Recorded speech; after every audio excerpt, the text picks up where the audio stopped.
Lemes Besti ditinggal pergi sama Ayang. Oh, emangnya ditinggal pergi kemana, Besti? Ke Rahmatullah. Seorang nenek yang sedang asyik bermain sepeda telah menjadi viral di media sosial. Pasalnya, nenek itu tiba-tiba terjatuh saat menaiki sepedanya. Dalam momen yang diunggah oleh akun Instagram @dagelanviral, terlihat dari kejauhan seorang nenek tengah menggenjot sepeda kecil model BMX. "Emaknya siapa nih Besti?" tulis akun Instagram @dagelanviral, Kamis tanggal 3 Maret tahun 2022. "Kenapa Besti?" tanya seorang perekam video.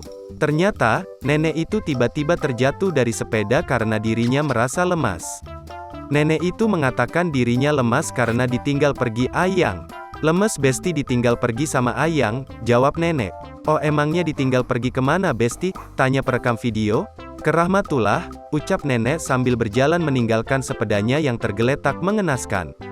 Nenek menjawab bahwa dirinya lemas lantaran ditinggal pergi oleh Ayang yang merupakan sang suaminya.